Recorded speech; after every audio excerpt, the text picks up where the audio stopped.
आच्छा सार दिनै नोंथाङा जे बिबान लाबाय बुट टेकिंबो लाना फैबाय दायो नोंथाङा नोंथांनि फिलिंआ माबायदि आरो लोगोसे रायजो राजानि मा खालामगोन होनना सानदों लोगोसे बे एलेकाखौ माबायदि जौगाहोगोन होनना सानदों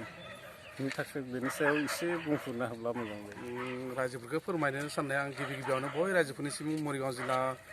गासै बर' रायजोफोरनिसिम आंनिफ्राय खुलुमनाय बावहरनाय थाबाय जाय रायजोफोरानोखि जोंखौ बे बर' कसारि वेलफेयार अट'नमास काउन्सिल मोननायावहाय आन्दलन खालामनाय समावहाय जाबायदि जोंखौ लैहोर हेफाजाब होबाय बिनिनो दिनै बे जोंनि फिथाइया दिनै आं जे EM जाना फैदो बे आंनि थाखाय जे मोनदों बेबायदि नङासो खिन्थु गासै जोंनि बर' रायजोफ्रा मरिगाव जिल्लानि बर' रायजोफ्रा बयबो ज' आन्दलन खालामनायनि थाखाय दिनै आंनि बे EM मोननायनि फिथाइया बिसो आरो आङो सानदों आंनि जिउ थाजासिम आङो मरिगाव जिल्लानि बर'फोरनि थाखायल' आं खामानि मावगोन आरो बिनि थाखायनो आं दिनै गासै बर' गामि हाबनानै आङो बाथौ मन्दिराव खुलुमना फैदो जाहाथे आङो कारापसन होननाय माबाखौ जाहाथे आंनियाव फैनो नाङाथो बेखौ बय रायजोफोरनिफ्रायबो आङो ताने बोर सारस्रिथों जाहाथे आङो कारापसन खालामनो हायाथों होननानै आङो बोर बिबोदों आरो उनफोरावहा जोङो मरिगाव जिल्लानि गासै बर'फोरनि जोंहाथ' गोग्लैसोनाय गामिफोर दा बे गामिफोरखौ जाहाथे आङो गुबुन जिल्लानि बर'फोरनिख्रुइबो जाहाथे मरिगाव जिल्लानि बर' गामिफोरखौ जाहाथे बांसिन उन्नत खालामनो हायो बिनि सायावहाय आङो सोनारगोन। आच्छा सार दायो बे जे बड'लेण्ड मुंख्लं खाम्फा बे मुंख्लं खाम्फाखौ नोंथाङा इयुनाव माबोरै खालामनो नागिरदों आरो बे न'खरखौ मा नोजोरजों नायगोन होनना सानदों? जों BLT समावहा आं लोगोसे BLT मोन खिन्थु बे समावहा बिथाङा मुंख्लं जालांबाय खिन्थु जोङो BLT जानानै जोङो रायजोफोरनिफ्राय जेबो जोङो मावनो हानायनि सुबिदा गैयामोन जोङो बड'लेण्डखौ माखासे आसा खालामदोंमोन जे बड'लेण्डनिफ्राय जोङो माबा मोनसे सहाय मोनगोन खिन्थु जोङो माखासे बोसोर जाबाय खिन्थु जों जेबो सुबिदा मोननो हायासै रायजोफोरनिफ्राय मावनो बा जोंनि मार्टार्स बिथां मुंख्लं महन बाहादुर बाग्लारि बिथांनि जोंनि बे खाम्फाखौ बानायनो थाखाय जोङो माखासे सेस्था खालामदोंमोन खिन्थु हायासै दा जोंनि लोगोआव खुनु मोनसे पावारबो गैया जों बड'लेण्ड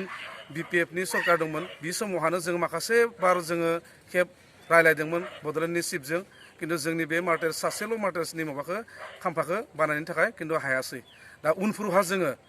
आङो सेस्था खालामनोसै दिनैथ' बुंनो हायागोन जे आं आमुक खालामना होनो हागोन होननानै खारन दिनैसिम जोंनो थाखा फैसानि खुनु मोनसे पावार होआखै इन्टारिम बडिसो खिन्थु उनावहा जोङो बानायथारगोन बे आंनि 100% सियर आरो सत बांसाबो लाखादों आरो दिनै माने जों बानायथारगोन बेखौ उनफोराव आरो बे न'खरनि खोथा होनना बुंनो थाङोबा माने दाथ' जोङो जेनेबा गिदिर काउन्सिलबा माने जोङो साख्रि बाख्रि होनो हानायनि मोनसे पावार थागौमोन खिन्थु बेबायदि नङा दा बयबो मिथियो बे मोनसे अट'नमास काउन्सिलसो बेवहाय बेबायदि साख्रि होनो हानायनि बारा पावारबो थाया खिन्थु थेवब्लाबो जोंनि गोसो गोरबोजों आरो आंनि माखासे दैदेनगिरिफोर जों ज' जाना दं दाबो आरो बे बयबो जाहाथे बे न'खरखौ उनफोरावहाबाबो नायखाथारगोन होननानै जोङो मोनसे साख्रिल' नङा साख्रियानो जे एकदम मानसिनि सोलिनायनि मोनसे माबा बेबायदिबो नङा खिन्थु जोङो बेब'स्था खालामथारगोन आरो गोजोननाय थाबाय सार। आच्छा सार नोंथांनि बेयाव दिनै बे मुंख्लं खाम्फायावहाय बिबार बावफायनायनि सोमोन्दै एसे बुंफुरनानै रायजोफोरनो फोरमायथियोब्ला मोजां जायो। बिथां मुंख्लं महन बाहादुर बाग्लारिया सासे जोंनि BLTनि एक्टिभ सासे कामान्डारमोन बे समाव गसाइनिबो बयनिबो मोनसे माबा थाखायो रुंसारि माबा मुंख्लंथ' जालांबाय बिथाङा खिन्थु दा बिनिखायनो बिथांनि जाबायदि मावनायनि एक्टिभ मोनसे रुल दंमोन बेखायनो आं बिथांनियावहा दिनै गिबियावनो आं बिथांनियाव फुल बावग्रोफैदों जाहाथे बिथांनि जायथुनिखि थालांनाय खामानिफोरखौ जाहाथे आङो मावफुंजोबनो हाथों होननानै गिबियावनो आं बिथांखौ दिनै